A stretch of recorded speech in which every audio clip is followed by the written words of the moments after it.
Hello, and welcome to this latest edition of Equitile Conversations. I'm Gerald Ashley, and on this particular occasion, I'm very pleased to welcome back the Equitile Head of Research, Nic Rogers. Nic, welcome aboard again. Thanks very much, Gerald. We got you back because it's been a little while now. I think it was back in the summer, and we talked about the energy markets. And as it turned out, I think we can pat ourselves on the back, or you can pat yourself on the back, in saying that we got the big picture pretty much right. In many ways, there's going to be volatility in natural gas, but the oil market was rather subdued. There were one or two people thought it was going to fall through the floor, and in fact, it's been a bit of a damp squib for the rest of 2025. Now, last month I did a podcast with George Cooper, and we talked about the start of what looks to be an increasingly important trend, which is the move into physical assets. And there seems to be this so-called rotation away from digital assets into physical ones, and that covers a multitude of sins, saying physical assets, but obviously front and center is going to be commodities, and seemed like a really good time to talk about energy again. And so I think we'll do our usual trio of oil, gas, and coal. Once again, coal is just put in at the end to remind people it's actually quite an important energy source. So do you want to give us a feel for the sentiment in the oil market at the moment, Nic? Yeah, sure. So to begin the year, as you pointed out, what we've sort of seen is a rotation back into value stocks, and energy has really been a bit of an ugly duckling amongst all the sectors for a number of years now. I believe JPM coined the phrase halo recently, which is heavy asset, low obsolescence stocks, and I believe that sort of aligns quite well with many of the companies that are in the oil sector in particular, a lot of the oil and gas services business as well. But sort of going back to that sort of value point, unlike tech and many of the other sectors, oil has driven large shareholder returns in the way of buybacks and dividends, sort of in the region of 5 to 10% plus in many countries. It generates a lot of cash, and unlike a lot of, dare one say, software companies at this stage of development, there's still vaporware. There's a lot of investment going in, but nothing coming out the other side. But oil is generating good returns, isn't it? Absolutely. And it looks historically cheap relative to some of the other commodities. One that is always thrown up is the oil to gold ratio. At the moment, it's nearing on 1 ounce of gold is sort of equivalent to around 79 barrels of oil. Historically, 1 ounce has bought roughly around 20 barrels of oil. So it gives you the sort of an idea of how cheap oil is relative to gold. An interesting sort of a factoid off the back of that is when the ratio breaks 30 to 1, oil returns on average 32% over the next 12 months. So, I mean, it's really extended on this ratio. I mean, obviously we have to be careful with ratios, because if a gold price just halved overnight or in a very short space of time, that would pull the ratio in. But at a rate of 4 times the historic normal bounds, it looks extraordinarily stretched, doesn't it?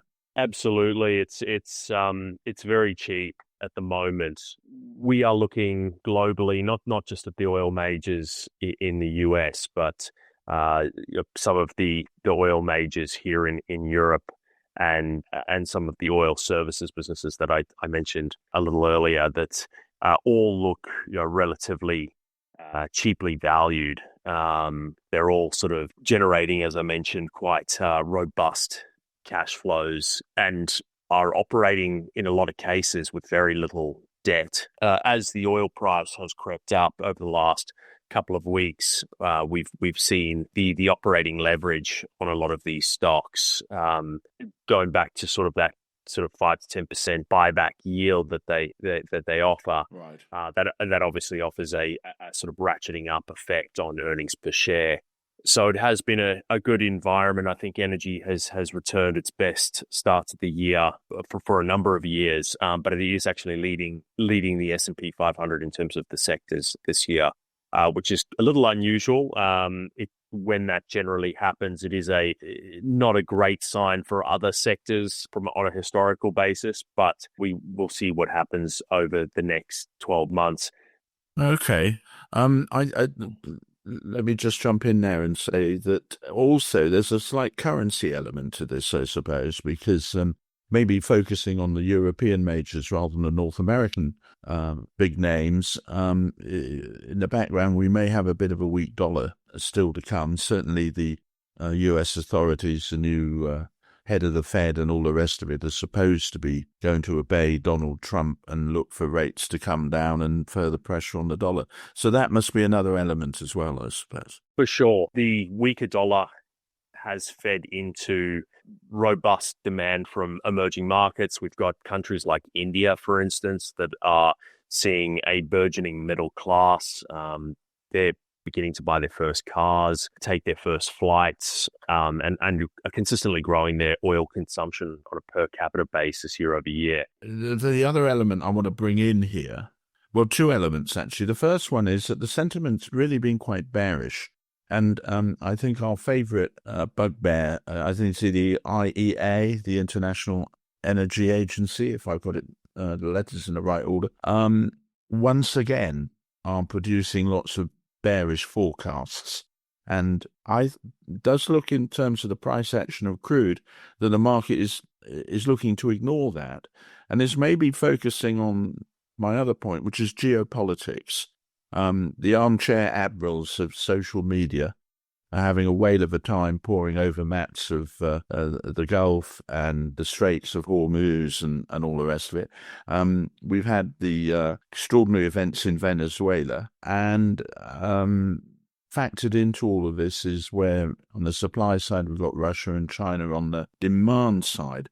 So is this starting to tip the balance in favor of the bulls, and the price is going to start moving? Yeah, so 2 points there. The first with geopolitics, I think as we were talking about a few days ago, previously, I up until maybe yesterday or today, I probably would have said that the markets hadn't quite priced in a geopolitical premium associated with Iran, but that seems to have changed in the last, as I said, last 24 to 48 hours. Right. We've seen a pretty decent run in both WTI and Brent contracts. From the IEA perspective, they have been quite vocal about a glut in the oil market. I'm a little bit more skeptical on the glut. There has been some discussions about rerouting oil from, for instance, Brazilian oil going to China. Likewise, Brazilian oil going to Europe, and basically the supply chains from major oil producers, the shipping lengths by connecting the production centers to the refineries has lengthened, and therefore there is more oil on water. The Russian crude story, Russian crude really hasn't ever left the market per se. And from a demand perspective, as we're talking about, a weaker dollar really sets up an incredibly robust demand environment, particularly from emerging markets. So I suspect we do see a growing demand again this year, probably in the region of 1 million barrels a day, right, which is sort of on average what we've sort of seen over the last 40 years. So if you sort of dig a little bit deeper on the supply side, in 2014, the upstream capex was something along the lines of 890 billion. It reached a low in 2020 of about 350, just from the top of my head, and has, as of last year, sort of settled at about 570 billion, but still sort of 37% below the peak from 2014. So what that sort of means is we're not replacing a lot of the reserves that are now Okay. getting to the end of their life. Yeah. So do we start to see a bit of a supply squeeze in the oil market? That would really catch a lot of analysts off guard, I believe. Yes. There has been a lot of talk about improved productivity through the shale basins in the US. The drilling longer laterals, the productivity has gone through the roof as a result of better technology. But the shale basins, as many people know, have high depletion rates, so it would catch a lot of people off guard if we did start to see the supply begin to tighten, and perhaps part of that is the US production begins to soften. Yeah, I was going to say the other factor that as an outsider I sometimes look at and think about is the utilization of drilling rigs, which one way may seem rather simplistic, but those utilization numbers were certainly over the last year or so have been pretty low. And I think from all that you're saying, we may see that turn around quite swiftly, which swings into the point that maybe it's not just about looking at the oil companies. It's looking at the oil service companies, all the infrastructure and the rest of it. Do you think, in a way, that may be an even better sector than the actual majors themselves? It's an incredibly interesting sector, and there was a big sort of surprise earlier in the month when Transocean and Valaris announced a merger. The capacity for specifically ultra-deepwater drill rigs seems to me to be quite tight, and there hasn't really been any new ones built in, let's say, 10 years or so. The economics behind them, or building a new drill rig, doesn't really make any sense given the day rates. The sector has been known for being relatively poor capital allocation. Right. So could it surprise if, the oil price, let's dream here a little, it starts moving up to, say, towards $75? Is this going to attract a lot of capital and people are going to get their kit and equipment out and there'll be a big change, do you think? Or Well, last year was a big year for offshore discoveries in the Golden Triangle, which is West Africa, Brazil, and I believe Guyana. which apparently I saw a news report today about Guyana that it's come to life in a very, very big way and is, somewhere to watch big time. Yeah, absolutely. And Brazil too. The west coast of Africa can include that.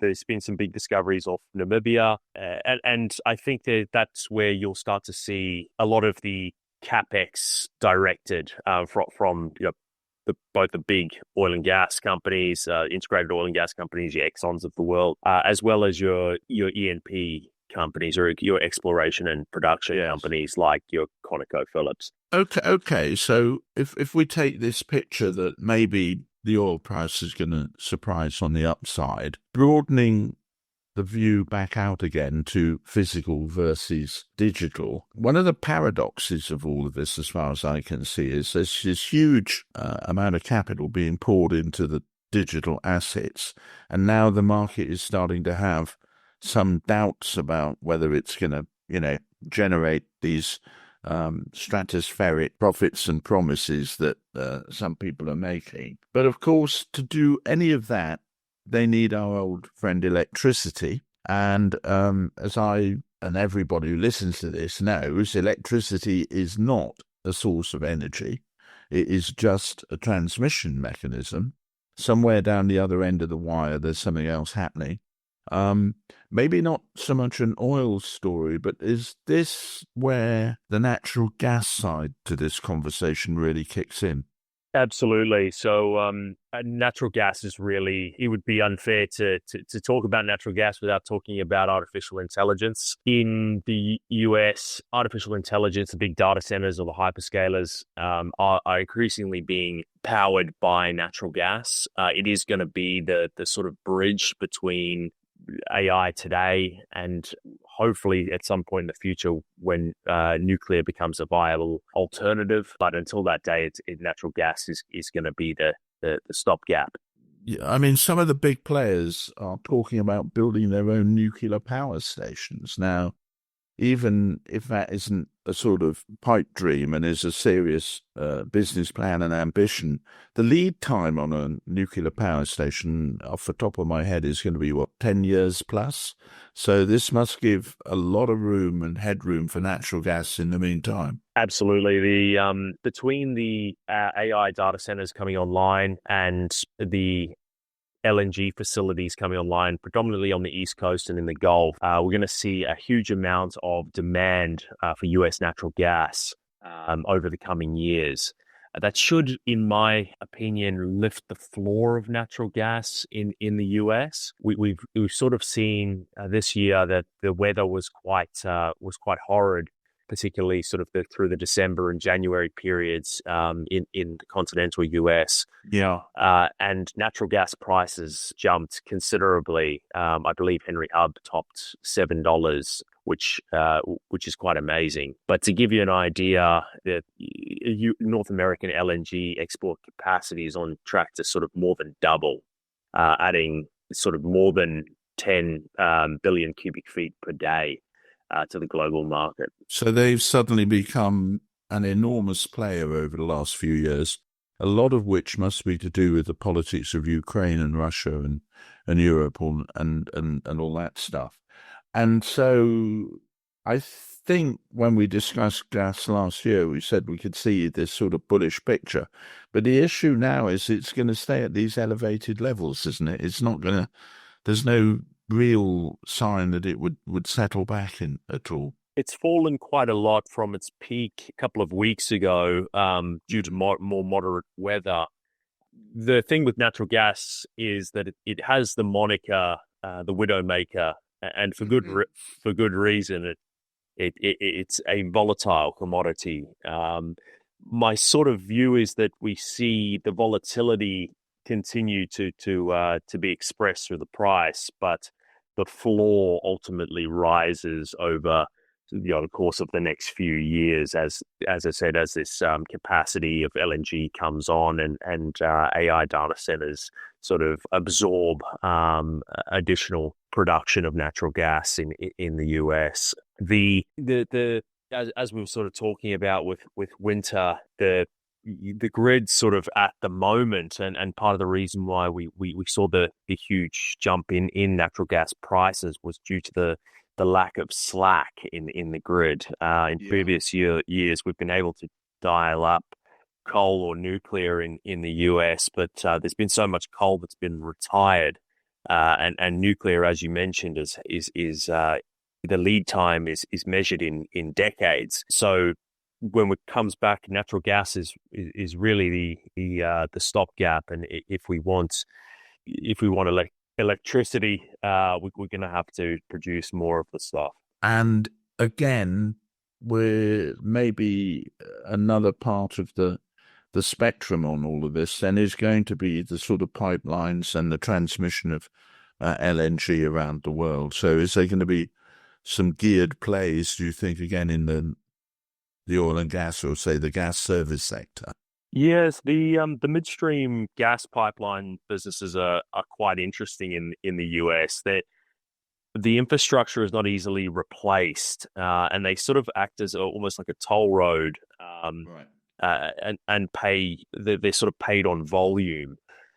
They're very interesting businesses. Maybe just sort of wind back a little bit and look at oil and gas together.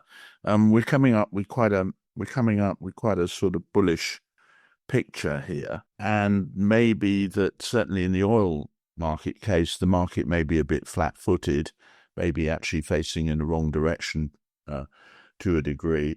What are other elements that would actually knock that on the head if there is no geopolitical tension? And I know some people think, well, Venezuela's going to come on stream and that's going to be a lot more oil into the marketplace. But isn't that true to say it's barely a liquid? It's almost like glue, the sort of heavy oil that comes out of Venezuela. So that's not going to hit the market on the supply side very quickly, is it? Despite what Mr. Trump would like, it's very unlikely. The amount of capex that would be required to lift production meaningfully in Venezuela, the appetite to invest that capex is just not there.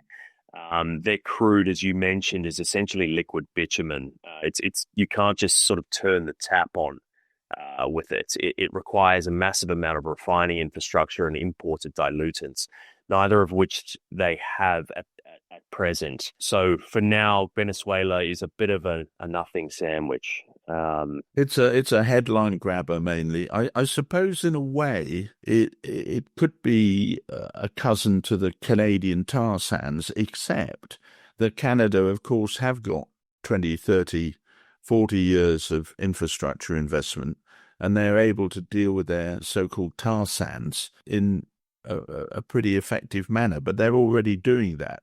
So looking for new sources of supply, are we back to Donald's phrase of drill, baby, drill? And so this is where we're going to see all the action, is looking for marginal oil fields that will now become profitable as the price starts ticking up. Yeah, so as we've sort of talked about a little earlier, the productivity in drilling shale basins, the being able to drill longer laterals and being more efficient at drilling shale has resulted in meaningful production uplifts in the lower 48 basins in the US. As far as additional supply outside of that, we're looking at sort of non-OPEC offshore. As we mentioned, Brazil is a big there's a lot of production going on in Brazil, the west coast of Africa. And this is a lot of deep water, not cheap stuff to get out, I would imagine. Very low break-evens on per barrel in the ultra-deep. Again, it's a sort of technology-related productivity uplift over the last sort of few decades. However, in saying that, the lead time for essentially discovering a well and then going to production can be up to 20 years. Good Lord. Right. So I suppose if the market gets a bit caught here, there's no easy, quick answer to generate any of these energy sources very quickly.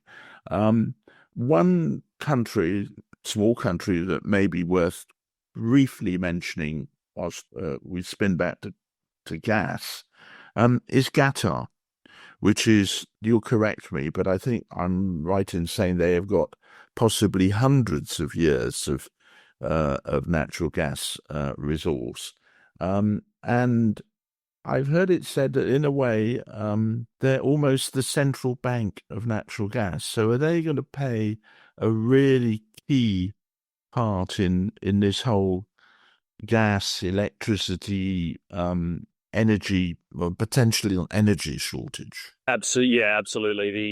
The Qatar is going to be critical, particularly in Europe, for providing natural gas to the continent. The US it appears at least to be using LNG as a bit of a geopolitical tool at the moment, and I believe the Europeans are going to want to sort of diversify their supply, and part of that will be looking towards the Middle East and in particular Qatar.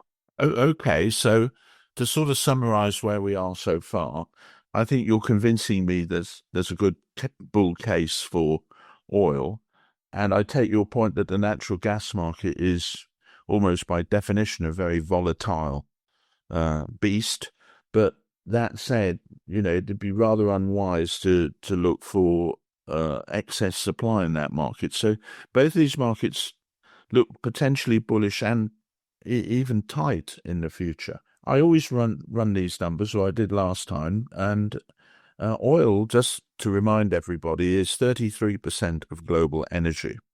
Gas is 25%, and sitting in the middle of that is our old friend coal, the one everybody forgets, at around 28%. I took a look at the data, and as you say, despite people saying they're going to run down their sort of coal-fired generation, though that is not the case in China. Coal is pretty much keeping its market share, and in fact, in 2025, just created a new record of supply. Yeah, so coal is definitely an Asia-centric story. China in particular, I believe, is utilizing coal as a flexible provider of electricity, much in the way that we use gas here in the West to sort of provide electricity around periods where there is high solar, for instance. And sort of believe that the word for it is firming. So they use it to firm the renewables power that they have. China, as many people know, has a considerable installation of solar and wind, but given the intermittent nature and by nature sort of unreliability of it, it does require sort of a backup power source. Yeah, I mean you can't just rely on the wind and the sun all the time, obviously. So coal is just going to sort of be around for a long while. Is it going back to your native land of Australia? Is this the sort of peak for coal mining, do you think, or are you going to be digging even bigger holes in Oz? So coal, I sort of put something up on Twitter a couple of days ago. Premium calorific, oh, I should say premium high calorific thermal coal is a supply constrained market. We have demand which is incrementally growing. I want to sort of say low single digit demand growth year over year for thermal coal. But the reality is in the West, and bringing this back to Australia, you just can't get these things permitted anymore. Right. With the whatever's sort of there is there and is being produced, but it's there. Your likelihood of getting a new coal mine approved in Australia is close to zero. So the green lobby is obviously very strong in trying to restrict future production increases, I suppose. I think you've convinced me, Nick, that this is all going one way, which is always a worry, because when you think that, of course, that isn't what happens. But that said, I certainly in the oil market, there's been quite a degree of bearishness out there, and it does seem in the last 1 or 2 weeks that it's suddenly starting to turn, and the sort of rotation in general from digital to physical must be quite an important tailwind for all of this. I think we'll do what we said last time, is we'll come back in 6 or 9 months' time, and we'll see if you're on the right track. And personally, the one I'm certainly going to keep a close eye on is the gold oil ratio. Okay, we come to that point where we both pick a book. Mine is sort of related to the topic today. It's not an energy book as such. It's called Prisoners of Geography by a very well-respected UK journalist, Tim Marshall. And he basically took a number of parts of the world and said that, where you are in the globe very much determines your economy, your relationship with the other economies around you, and the various dynamics of world politics and world trade. It's a very easy, I wouldn't say light read, but it's a very straightforward read, and really quite fascinating. I could spend an hour or so now quoting all sorts of facts, but people should just go and get the book. As I say, it's called Prisoners of Geography by Tim Marshall. And just to round off, he then did a follow-up called Power of Geography, where he looked more deeply into some of the issues and also updated some of the ideas. So that's me. And I think you've got much more of a finance book for us today. Is that right? Yes, yeah. So my book is The Rise of Carry by Lee and Cold Iron, which is a sort of favorite of the guys at Gehry and Rosenkrantz, which is a natural resources natural resources research firm, and it is basically a book sort of describing the sort of self reinforcing cycle of a carry regime, and how that suppresses volatility, encourages investors to take on more carry trades, creating sort of a feedback loop. So just to be clear here, carry trades is really where one takes the opportunity to borrow in an area which has got very low interest rates, and then use that funding to get into something that you think is going to move. From my background in foreign exchange, the great carry trade was always to borrow in yen, because yen interest rates are incredibly low. And this is a big factor in commodities as well. Is that right? Yeah. So the book sort of describes volatility as an asset, and it sort of ties in the role of central banks in sort of the proliferation of carry. It's a very interesting book. Their thesis behind the anti-carry regime is sort of why I recommended it this week, which is sort of the antithesis of a carry regime, being that it sort of heightens volatility, and there's many sort of echoes to perhaps what we're seeing now in many markets where volatility is incredibly heightened. So definitely one look. It is not an easy read, but it's certainly an interesting. It's not one I'm going to pick up at the airport, but it is nevertheless. It covers an important area, and often I think when people are even when they're in markets or certainly observing them, they forget that the cost of borrowings and credits and how that is put together through structured products is incredibly important. And the great thing about carry trades is one aspect of them is when they blow up, and then there can be all sorts of fun and games as people find that they have to sell assets they wanted to hang on to, but they can't fund them, and one thing leads to another. Nic, thank you very much for today. I think, depending on your view about prices, we could say it's been an optimistic view if you want to see energy prices go up. It's not good news if you think as a consumer that why the hell can't we get these prices lower? But for now, thank you very much. No worries. Thanks very much, Joe.